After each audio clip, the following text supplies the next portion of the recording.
எங்கள் சொந்தம் பார்த்தாலே சொர்க்கம் சொத்தி போகுமே, எங்கள் வீட்டு பூத்தாலே பூவின் சாயம் போகுமே. என்ன குழந்தைன்னு சொல்றிய? இந்த கல்யாணத்துல உங்களுக்கு இஷ்டம் இல்லையா? ஆமா நீ இஷ்டம் இல்ல. சரோஜினி எனக்கு பிடிக்கல. நீ சரோஜினிய பிடிக்கலையா? அப்படின்னா பூவாச்சாண்டிக்கு பார்த்து சிரிச்சுட்டே இருந்திய? சிரிச்சேனா? நான் எங்க சிரிச்சேன்? நீங்க சிரிச்சதை நான் பார்த்தனே. அண்ணி நான் அவளை பார்த்து சிரிக்கல. நீ வேற ஏதோ யோசிச்சுட்டு சிரிச்சேன். என்னது வேற எதையும் யோசிச்சுட்டு சிரிச்சீங்களா? குழந்தை அங்க என்ன காமெடி படம் ஓடி இருந்துச்சு? வாழ்க்கை சீரியஸா நடந்துகிட்டு இருந்து. உங்களுக்கு கல்யாணத்துக்கு பொண்ணு பார்த்து பூ வச்சுக்கிட்டு இருந்தாவ. இப்படி சீரியஸா சிரிக்கல, காமெடியா சிரிச்சேங்கிறிய? அண்ணி நீங்க பாக்கும்போது நான் ஒன்னும் சரோஜினி பார்த்து சிரிச்சிருக்க மாட்டேன். நான் வந்து நிக்கிறதுக்கு முன்னாடி வேணா சிரிச்சிருப்பேன். அது என்ன முன்னு பின்னு காமெடி பண்ணிட்டு இருக்கிய? ஆமா, அந்த பிள்ளை எதனால உங்களுக்கு பிடிக்கல? எதனால சொல்ல முடியல நீ, ஆனா பிடிக்கல. ஆமா, இது உங்க அம்மாக்கு தெரியுமா? தெரியாத நீ. உங்க அண்ணன்களுக்கு அன்னிக்கல? யாருக்குமே சொல்லல நீ, உங்ககிட்ட தான் சொல்றேன். அது என்ன என்கிட்ட மட்டும்? அண்ணி உங்களால மட்டும்தான் எனக்கு உதவி செய்ய முடியும். அப்படியா? ஆமா, என்ன உதவி? அண்ணி என்ன உங்களுக்கு புரியலையா? புரியலையா? புரியுற மாதிரி சொன்னதானே புரியும். எனக்கு இந்த கல்யாணத்துல சுத்தமா இஷ்டம் இல்ல அண்ணி. அதுக்கு நான் இப்ப என்ன செய்யணும்? நீங்க தான் எனக்கு உதவி செய்யணும் அண்ணி. உதவியா? நான் என்ன உதவி செய்ய முடியும்? முடியும் அண்ணி, நீங்க நினைச்சா கண்டிப்பா முடியும். சரி, நான் என்ன செய்யணும்னு சொல்லுங்க. அதுக்கு பிறகு முடியுமா முடியாதான்னு யோசிப்போம். அண்ணி சரோஜினி எனக்கு சுத்தமா பிடிக்கல அண்ணி. அதனால இந்த கல்யாணம் பண்ணிக்க எனக்கு விருப்பமே இல்ல. இந்த கல்யாணத்தை நீங்க எப்படியாவது நிறுத்திருங்க அண்ணி. ஐயோ, நானா? ஆமா அண்ணி, இந்த விஷயத்துல உதவி செய்யறதுக்கு எனக்கு உங்களை விட்ட வேற யாருமே இல்ல அண்ணி. நீங்க தான் எப்படியாவது எனக்கு உதவி செய்யணும். ஆனா எனக்கு பிடிக்கலன்னு யார்ட்டுமே சொல்லிடாதுங்க அண்ணி. நான் தான் நிறுத்த சொன்னேன்னு சொல்லிடாதுங்க அண்ணி. என் பேர சொல்லாம நீங்களே ஏதாவது ஒண்ணு பண்ணி கல்யாணம் தானே இந்த மாதிரி நிறுத்திருங்க அண்ணி. அது எப்படி பண்ண முடியும்? அண்ணி நீங்க நினைச்சா பண்ண முடியும் அண்ணி. எனக்காக கொஞ்சம் பண்ணுங்க அண்ணி. உங்களுக்காக பண்றதுக்கு இது என்ன பணியாரமா? கல்யாணத்தை நிறுத்த சொல்றீங்க குழந்தை. எப்படி நான் ஒத்தையில் நிறுத்த முடியும்? இது எவ்வளவு பெரிய விஷயம். இதுல வேற உங்க பேர் வெளியே வரக்கூடாதுன்னு வேற சொல்றிய. நான் மாட்டிட்டு முடிச்சிடக்கூடாதுல்ல? அண்ணி நான் உங்களதான் மலை போல நம்பியிருக்கேன் அண்ணி. எங்க வீட்டுல உள்ள வீட்டை கூட சொல்லாம உங்ககிட்ட சொல்றேன்னா என்ன அர்த்தம்? மாட்டி விட பிளான் பண்றியேன்னு அர்த்தம். குழந்தை என் மேல கோவம் ஏதா இருக்கோ? பழி தீர்த்துக்கலான்னு பாக்குறீங்களோ? அண்ணி நான் அப்படி செய்வேனா? இந்த வீட்லயே நீங்க ரொம்ப நல்லவியா அண்ணி. அப்போ மீதி எல்லாரும் என்ன கெட்டவீங்களா இல்ல அயோக்கியத்தனம் பண்ணிட்டு இருக்காவளா? இல்ல நீ எல்லாருமே நல்லவங்க தான். ஆனா உங்களுக்கு உதவி செய்யற மனசு ரொம்ப அதிகமா இருக்கு அண்ணி. ஒரு விஷயத்த உங்ககிட்ட சொன்னா கண்டிப்பா செஞ்சு முடிச்சிருவீங்கிற நம்பிக்கையில தான் சொன்னேன். உங்க கைய காலா நினைச்சு கேக்குறேன் அண்ணி. எனக்கு இந்த ஒரு விஷயத்திலயும் உதவி செய்யுங்க. இப்படி அடிச்சிட்டீல குழந்தை? ஐயோ அடிக்கல அண்ணி. சென்டிமெண்டா அடிச்சுட்டீல. இதுக்கு மேல எப்படி உங்களுக்கு நான் உதவி செய்யாம இருக்க முடியும்? ஆனா இவ்வளவு கும்பலுக்குள்ள இந்த குடும்பத்துக்குள்ள நான் எப்படி ஒரு குழப்பத்தை உண்டாக்குறதுன்னு தெரியலையே. அண்ணி என்னை பத்தி கேட்டு கூட சொல்லுங்க அண்ணி. அப்படியா? ஆமா நீ உங்களுக்கு உதவியா இருக்கும்ல. சரி சொல்லிடுவோம். ஆமா என்ன சொல்லலாம் குழந்தை? அண்ணி என்ன வேணாலும் சொல்லுங்க அண்ணி. கல்யாணம் நின்னா போதும். அதுவும் பொண்ணு வீட்டு ஆட்கள் காதல விழுகிற மாதிரி சொல்லுங்க அண்ணி. முக்கியமா நம்ம சரோஜா அண்ணி இருக்கவள அவிய காதல விழுகிற மாதிரி சொல்லுங்க. அவியதான் ரொம்ப கோபப்படவ கல்யாணத்தை உடனே நிறுத்துவ. ஓ ஆமா ஆமா ஆமா, சொல்லிடுவோம் சொல்லிடுவோம். அண்ணி உங்களதான் நான் மலை போல நம்பியிருக்கேன் அண்ணி. அண்ணிய நம்பிட்டீல, தண்ணி போல அமைதியா இருங்க. எல்லாத்தையும் நான் பாத்துக்கிட்டேன் குழந்தை. தம்பி ஆனந்து, என்னே என்னனே? மேடைக்கு வாப்பா. நீ கூப்பிட்டியாவ? என்னம்மா நெட்ட மாதிரி இங்க நின்னுட்டு இருக்கிய? என்ன அது வந்து அத்தான் ஆரத்தி எடுக்கும்போது குழந்தை 500 ரூபாய் போட்டாவளா, அத அந்த சரோஜாவே எடுத்துக்கிட்டா. எனக்கு கிடைக்கவே இல்லை. அதான் வீட்டுல வந்து நான் தான் ஆரத்தி எடுப்பேன், கொஞ்சம் அதிகமா போடுங்கன்னு சொல்ல வந்தேன். ஏம்மா நெட்ட மாதிரி வீட்டுல என் தங்கச்சியில் தானம்மா அறுத்தி எடுப்பாவ. ஓ அப்ப அங்கேயே எனக்கு கிடைக்காத மாத்திட்டாவளோ? சரிதான், அப்ப நான் கோவமா போறேன். கோவப்பட்டாதம்மா, நான் வேணா உனக்கு பிறகு ஒரு 50 100 தாரேன். இல்ல இல்ல, நான் சும்மா வாங்க மாட்டேன். ஆரத்தி எடுத்தாதான் வாங்குவேன். வேணா உங்களுக்கு எடுக்கட்டுமா தான்? எனக்கெல்லாம் கல்யாணம் முடிஞ்சு ரொம்ப வருஷம் ஆச்சுமா. எனக்கெல்லாம் எடுக்காண்டா. அங்க எச்சியெல்லாம் எடுக்கதான் ஆள் இல்லையா? எத்தான் ஆள் எங்க இருக்குன்னு பார்த்து கூட்டிட்டு போமா. அததான் சொன்னேன். என்ன சொத்த நேரத்துல பந்தி ஆரம்பிக்க போகுது. நான் என் தம்பியை கூட்டிட்டு மேடைக்கு போறேன். சரிதான். குழந்தூஸ் எல்லாத்தையும் நான் பாத்துக்கிட்டேன். நீங்க மேடைக்கு போங்க. சரி அண்ணி. என்னத்தமோ பாத்துக்கிட்டு வா. அத்தா அது அந்த எச்சியல மேட்ரு. அத நான் தானம்மா சொன்னேன். என்கிட்ட சொன்ன பரவாயில்ல, அவங்கிட்ட எதுக்கு சொல்லியா? மாத்தி சொல்லிட்டே தான், நான் அதை போய் பாத்துக்கிட்டேன். வேகமா போறது சரிதாங்க. போய் என்னத்த பார்க்க போறாலோ தெரியல. தம்பி வாப்பா மேடைக்கு போவோம். என்னை கண்டிப்பா மேடைக்கு போயே ஆகணுமா? தம்பி ஆனந்தி, என்ன கேள்வி இது?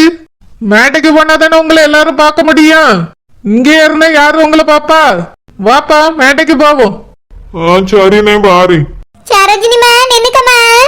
எக்கா இங்கே தான் நிக்கணுமா? ஆமா பூ, இங்கே தான் நிக்கணும். குழந்தை பாத்துக்கிடுங்க தங்கச்சிய. அண்ணி நானா? என்ன கேள்வி இது? நீங்க தான் பாத்துக்கிடுங்க. என்ன வேற யார் பாப்பா? கொஞ்சம் என் தங்கச்சி பயப்படுவா, பாத்துக்கிடுங்க. சரோஜினி, ஆனந்த் குழந்தை பக்கத்துல தான் இருக்காரு, பாத்துக்கிடுவாருமா. நின்னுக்க அக்கா, கொஞ்சம் வேலை இருக்கு, இப்ப வந்துருவேன். குழந்தை பாத்துக்கிடுங்க. சரி அண்ணி.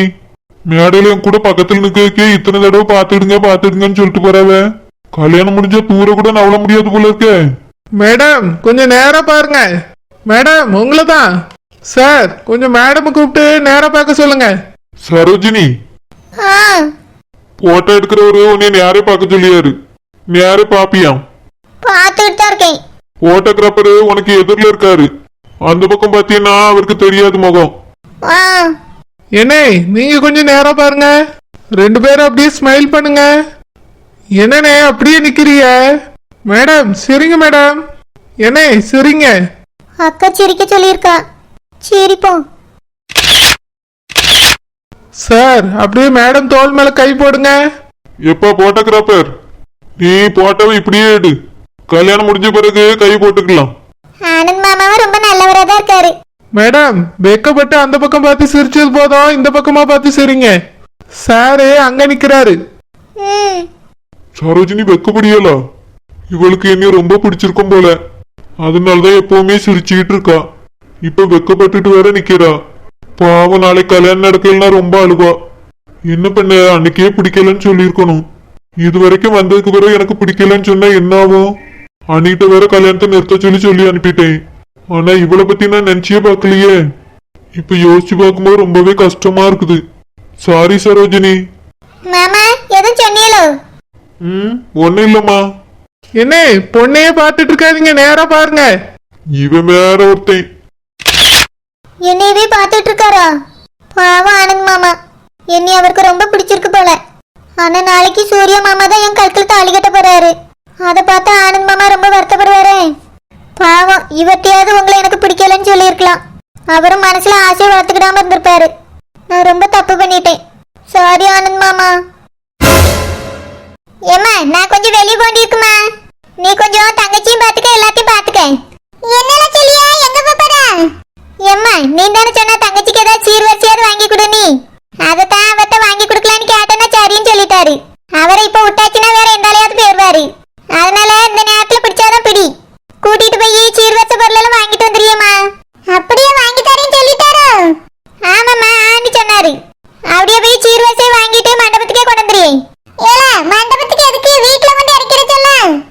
சரிம்மா, இப்ப போனாதான் எல்லா பொருளையும் வாங்க முடியும். நாளைக்கு பொண்ணு மாப்பிள்ள வீட்டுக்கு போகும்போது கொண்டு வந்துட சொல்லி. சரில, சாப்பாடு வச்சாச்சு, போய் சாப்பிட்டுட்டு போ. வேண்டாம்மா, கடையில மூடிடக்கூடாது. நான் போய் வாங்கிட்டு வந்துடுறேனே. சரில, அப்ப போ. பரவாயில்லையே, எங்க சுவாக்கர் மாதிரி இருப்பாளோ நினைச்சு புருஷன்ட்ட பேசியிருக்காளே. அவரும் சரின்னு சொல்லிட்டாராம், போயிட்டு வரட்டும். என்ன சொல்றா? வரலையா? உனக்காக இவ்வளவு நேரம் வாசல்ல நின்னு தெரியுமா? சாதாரணமா வரலங்க. என்னது நாளைக்கு வரியா? யாருங்க? சரோஜா, அதான் சொன்னேலம்மா, வீட்டுல வச்சு என் ஃப்ரெண்டு ஒருத்தன் வாரான்னு. ஓ, அவரா? என்ன வரலையோ? ஆமா சரோஜா, இன்னைக்கு வர முடியலையா, நாளைக்கு வரேன்னு சொல்லியிருக்கான். அப்படியா? சரி சரி, விடுங்க. நாளைக்கு வரட்டுமே, எதுக்கு போட்டு கெஞ்சிட்டு கிடக்குறியே? இல்ல சரோஜா, வந்தா நல்லா இருக்கும்னு பார்த்தேன். அவர் வந்து என்னங்க பண்ண போறாரு? அதான் நான் இருக்கேன்ல. இல்ல சரோஜா, பேச்சு துணைக்கு கொஞ்சம் நல்லா இருக்கும்னு பார்த்தேன். நான் தான் கூடவே இருக்கேனுங்க, என் கூட பேசுங்க. இல்லன்னா பொண்ணு மாப்பிள்ள அங்க இருக்கவே, நிறைய பேர் முன்னாடி உட்கார்ந்துருக்காங்க, அங்க போய் உட்கார்ந்து பார்க்க வேண்டியதானே. இல்லன்னா பந்தி வைக்கிறதுக்கு போயிருக்கலாம். எதுக்கு ஒத்தரைய போட்டு கெஞ்சிட்டு கிடக்கணும்? அதுவும் சரிதான் சரோஜா, வா சாப்பிட போ. இப்ப சாப்பிட போக கூடாது. நம்ம சீர்வரிசை வாங்க கடைக்கு போவாங்க. இப்பயா? ஆமாங்க, ஆல்ரெடி லேட் ஆகி போச்சு. இப்ப போனோம்னா டக்கு புக்குன்னு வாங்கிட்டு வந்துடலாம். சரோஜா, நான் இன்னும் எங்க அம்மாட்ட கேட்கல. எங்க அம்மாட்ட போய் கேட்டுறட்டும். நாளைக்கு கல்யாணம் முடிஞ்ச பிறகு கூட போய் வாங்கிடலாம். ஆமா, 3ஆம் வீடு கழிச்சு வரவு கூட தான் வாங்கிக்கலாம். நம்ம வாங்கி கொடுக்க போறத இன்னைக்கே கொடுக்கணும். இந்த மாதிரி அப்ப வாங்கிக்கலாம் இப்ப வாங்கிக்கலாம்னு ஏமாத்த வேண்டாம். இல்ல சரோஜா, எங்க அம்மாட்ட தான் ரூபா வாங்கணும். என்கிட்ட சுத்தமா காசு இல்ல. நான் போய் கேட்டு ரூபா வாங்கிட்டு வரேன். இங்க பாருங்க, உங்களால என்ன செய்ய முடியும்? சரோஜா என்னால செய்ய முடியும், ஆனா கையில ரூபாய் இல்லைன்னு சொல்லியல்ல. கையில ரூபாய் இல்லாம எப்படி செய்ய முடியும்? வீட்ல வச்சு நான் கேட்கும்போது சரின்னு சொன்னீல. சரோஜா மண்டபத்துல போய் எங்க அம்மாட்ட கேட்கணும் தான் சொன்னேன். உங்க அம்மாட்ட எல்லாம் கேட்க வேண்டாம். கேட்டாச்சுன்னா காரியத்தை கெடுத்து விடுவாங்க. வாங்க, நம்ம கடையில போய் இஎம்ஐல வாங்குவோம். சரோஜா என்னங்க, உங்க அம்மாட்ட மட்டும் லட்சக்கணக்கில் ரூபாய் இருக்குதோ? இல்ல மண்டபத்துக்கு தான் லட்சம் லட்சமா எடுத்துட்டு வந்திருக்காங்கள? அவையிட்ட கேட்டா ரூபாய் இல்ல பாவே. அது வேற இல்லாம வாங்கி கொடுக்க வேண்டாம் பாவே. இது உங்க குழந்தையாரோட கல்யாணம். நீங்க தான் முயற்சி பண்ணி வாங்கி கொடுக்கணும். அதனால வண்டி ஸ்டார்ட் பண்ணுங்க, போவோம். சரோஜா அப்பா கிட்டயாவது போய் கேட்டுட்டுமா? நீங்க யார்கிட்டயும் கேட்க வேண்டாம். இப்பதான் எல்லா கடையிலயும் கடன் கொடுக்காமல, அங்க போய் வாங்கிட்டு வருவோம். வாங்க சரோஜா வாங்க. ஏய் லட்சுமணா, யார் யார் வாராவனி கொஞ்சம் கவனிச்சிட்டே இருப்பா. சரிங்கம்மா, அதெல்லாம் பாத்துக்கிட்டு தான் இருக்கேன். அப்புறம் நம்ம சூர்யாக்கு பாத்துக்கோம்ல, பொண்ணு வீட்ல வந்திருக்காவல. அபியில என்ன காணோம்மா, இதுக்கு மேல கூட வந்தாலும் வருவாபே. ஏய் அவியெல்லாம் வந்தவனே நல்லா கவனிச்சிட்டியா? சரிங்கம்மா. இங்க தங்கியோன்னு சொன்னவனே அவியலுக்கு தனியா ஒரு ரூம் ஒன்னு கொடுத்துரு. சரிங்கம்மா, அதெல்லாம் நான் பாத்துக்கிட்டு, எங்கதான் நிறைய ரூம் இருக்கு. ஏய் ராசா அப்பா அம்மா வந்திருக்காவனி பாத்தியா? ஆமாம்மா, அத்தை மாமாவை பார்த்தேன். போட்டோ எடுத்துட்டு சாப்பிட போங்கன்னு சொல்லிட்டு தான் வந்திருக்கேன். குஷ்பண்ணி அப்பா அம்மா பக்கத்திலே தான் இருக்காவே. சரிப்பா, அப்பா அவ பாத்துக்கிடுவா. இருந்தாலும் அவியலுக்கு படுக்கிறதுக்கு ஒரு ரூம் கொடுத்துருங்க. வயசானவை பத்தியா நல்ல கட்டில இருக்க ரூமா பாத்து கொடு. சரிங்கம்மா, அதை நான் பாத்துக்கிட்டேன். ஏய் ராசா அண்ணன் வீட்டுக்கு பத்திரிக்கை கொடுத்தமா வந்திருக்காவல? அவிய வரலம்மா, காலையில கல்யாணத்துக்கு வருவாவேன்னு நினைக்கேன். அப்படியே சரிப்பா, வாரவியல கொஞ்சம் நல்லா கவனிச்சிக்க. அப்புறம் நம்ம கல்யாணத்துக்கு போனா யாரும் ஒழுங்கா கவனிக்கலன்னு சொல்லிடக்கூடாது. அது மட்டும் இல்லாம தங்கியவள என்ன கொஞ்சம் நல்லா கவனிச்சுக்கிடணும். கண்டிப்பா எல்லாத்துக்கும் ஒரு ரூம் பார்த்து கொடுத்துறியா? சரிங்கம்மா, அதெல்லாம் நான் பாத்துக்கிட்டேன். ஆமா, நம்ம சுப்பிரமணியோட அப்பா அம்மா வந்துட்டாங்களா? இல்லம்மா, அவிய வரல. சுப்பிரமணி மட்டும்தான் இங்க கிடக்கான். ஏன் பவிய வரல? சுப்பிரமணி கிட்ட கேட்டியா? தெரியலங்கம்மா, அவன் நம்ம கூட வந்ததை பார்க்கும்போதே அவிய வர மாட்டாவன்னு நான் நினைச்சேன். அதே மாதிரி அவிய வரல. நாளைக்கு வர மாட்டாவன்னு தான் நினைக்கேன்.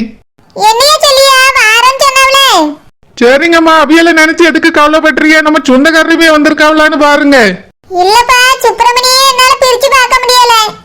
அவனும் நம்ம வீட்டு பிள்ளை மாதிரி தான் எனக்கு தோணுது. நான் எங்க இருக்கான்னு பார்த்து சாப்பிட்டானே இல்லையான்னு கேட்டுட்டு அப்பா அம்மா வந்திருக்காவளா என்ன, எப்போ வருவான்னு கேட்டுட்டு வந்துறியா? அம்மா ஏன்னா இப்படி இருக்காவளோ தெரியல. இந்த வேலைக்கார பையனுக்கெல்லாம் சப்போர்ட் பண்ணிட்டு தெரியாவ. அவன் நாளை பின்ன நம்மள மதிப்பானா? இல்ல ஒரு வார்த்தை தான் அவனை கடிந்து சொல்ல முடியுமா? இப்படியே போனா சரி வராது. அவனை வேலையை விட்டு நிப்பாட்டதான் செய்யணும்னு நினைக்கேன். கதிர், அவனை மாட்டி விடுறதுக்கு ஏதாவது உனக்கு க்ளூ கிடைச்சாடா? அஸ்வின்ட்டு பேச சொன்னில்ல, பேசி பாத்தியா? சூர்யா அஸ்வின்ட்ட பேச போனாலே அந்த ஃப்ராட் உள்ள வந்துறான்டா. எப்ப பார்த்தாலும் என் துரத்துறதுல தான் குறிக்கோளா இருக்கான். அஸ்வினை என் கூட பேசவே விட மாட்டான்டா. நானும் எவ்வளவு ட்ரை பண்ணி பார்த்துட்டேன், எதுவுமே ஒர்க் அவுட்டே ஆகல. சரிடா, சட்டை கழட்டி மச்சம் இருக்கானே பாத்தியா? எப்படிடா பார்க்க முடியும்? அப்படி கேட்டாலே எனக்கு சந்தேகம் வந்துறாதா? அவன் அந்த வீட்டு பையன் வேற சொல்லிட்டு திரியறான். அவன் சட்டை கழட்டின்னு எப்படி சொல்ல முடியும்? டேய், நான் தான் சொன்னனேடா, ஏதாவது அவன் மேல கொட்டியாவது ஒரு சுச்சுவேஷன் உருவாக்குன்னு சொன்னேன்ல. எப்படிடா பண்ண முடியும்? அவனுக்கு தண்ணி வேணுமா, ஜூஸ் வேணுமா, நான் கொண்டு போய் கொடுக்க முடியுமா? நானே அந்த பெரியவரை தான் அங்க பாத்துக்கிறதுக்காக போயிருக்கேன். மிச்ச நேரம் தோட்டத்துல வந்து வேலை பார்க்கறேன். அஸ்வின்ட்ட சும்மா பேசலான்னு போனாலே வத்தி வத்தி விடுறான்டா அவன். அப்படி இருக்கும்போது இதெல்லாம் என்னால எப்படிடா பண்ண முடியும்? அதுக்கான சந்தர்ப்பமே அமையவே இல்லை. ஆமா கதிர், தோட்டத்துல வச்சாது ஏதாவது பண்ணலான்னு பார்த்தா அங்கேயுமே முடியல. இப்படியே போச்சுன்னா அவன் அங்க நிரந்தரமா தங்கிரும் போல இருக்குடா. அவனுக்கு கல்யாணம் வேற நடக்க போகுது, பொண்ணு வேற பார்த்து வச்சிருக்காங்க. அந்த கல்யாணத்தை நடக்கவே விடக்கூடாது கதிர். கல்யாணத்தை கண்டிப்பா நிறுத்தி ஆகணும். ஒரு விஷயம் தெரியுமா, அந்த பொண்ணுக்கு கூட அவனை பிடிக்கவே இல்லையா. அப்படியே அது எப்படி உனக்கு தெரியும்? அந்த பொண்ணு தான் என்கிட்ட சொன்னாடா. டேய், அந்த பொண்ணு உனக்கு எப்படி தெரியும்? நீங்க ரெண்டு பேரும் ஃப்ரெண்ட்ஸா? ஃப்ரெண்டு தான்டா, ஆனா ஃப்ரெண்டுக்கும் மேல. ஃப்ரெண்டுக்கு மேல என்னடா சொல்ற? பெஸ்டியா? இல்ல கதிர், அந்த பொண்ணை எனக்கு ரொம்ப பிடிச்சிருக்கு. ஐயோ, என்னடா சொல்ற? அவனுக்கு பாத்துக்க பொண்ணு உனக்கு பிடிச்சிருக்கா? கதிர், எனக்கு பிடிச்ச பொண்ணை தான் அவனுக்கு பார்த்து வச்சிருக்காங்கடா. ஐயோ, இது அதை விட கோபமா இருக்கு. இதுல குழம்புறதுக்கு என்ன இருக்கு கதிர்? நான் உனக்கு தெளிவா சொல்றேன், கேட்டுக்க. நான் இந்த ஊருக்கு வந்ததுல இருந்தே அந்த பொண்ணை பார்த்துட்டு இருக்கேன், பேசிட்டு இருக்கேன். அவளை எனக்கு ரொம்ப பிடிக்கும்டா. ரொம்ப அமைதியான பொண்ணு, அடக்கமான பேச்சு. அந்த பொண்ணை அவ்வளவு பிடிச்சிருந்து எனக்கு. என் மனசுல இருக்கிறத அவகிட்ட சொல்லலாம்னு நினைச்சிட்டு இருந்தேன். அதுக்குள்ள இவன் பொறாம பிடிச்சிட்டு அந்த பொண்ணை பிடிச்சிருக்குன்னு சொல்லி வீட்டுல கல்யாணத்தை பேச வச்சுட்டான். இப்ப என்ன பண்றதுன்னே தெரியாம தான் யோசிச்சுட்டு இருக்கேன்டா. அந்த பொண்ணுக்கும் கல்யாணம் பிடிக்கலன்னு சொல்லிச்சு. டேய், உனக்கு பிடிச்ச பொண்ணையும் அவன் பறிச்சுக்கிட்டான், உன்னோட வாழ்க்கையும் அவன் பறிச்சுக்கிட்டான். என்னடா அவன் இப்படி பண்ணிட்டு இருக்கான்? அவன் சும்மா விடக்கூடாதுடா. கதிர், இந்த வீட்டுல வாழணும்னு ஆசைப்படல. ஆனா அந்த ஃப்ராட் அந்த குடும்பத்துல வாழக்கூடாதுன்னு தோணுது. அவ யாருன்னு புரிய வச்சு அந்த வீட்டை விட்டு எப்படியா துரத்திடணும்டா. அது மட்டும் போதும் எனக்கு. சூர்யா அப்படினா நீ தான் உங்க பையனை கடைசி வரைக்கும் சொல்ல மாட்டியாடா? கதிர், அவங்கள பொறுத்த வரைக்கும் நான் சின்ன வயசுலயே காணாம போயிட்டேன். காணாம போன நான் அப்படியே இருந்துட்டு போறேன். எனக்குன்னு ஒரு வாழ்க்கை, எனக்குன்னு ஒரு குடும்பம் இருக்கு. என் மம்மி டாடி என் மேல உயிரே வச்சிருக்காங்க. அவங்களுக்குன்னு வேற யாருமே இல்ல கதிர். நான் மட்டும்தான் இருக்கேன். நானும் விட்டுட்டு போயிட்டா அவங்க என்ன செய்வாங்க சொல்லு? சரிடா அப்படினா உன்னை சீக்கிரமா மாட்டி விடணுமே. ஆமா கதிர், கண்டிப்பா மாட்டி விடணும். சரிடா ஏதாவது ஐடியா இருந்தா சொல்லு. இப்பவே கூட அவனை மாட்டி விடலாம். கதிர், ஒரு ஐடியா இருக்கு.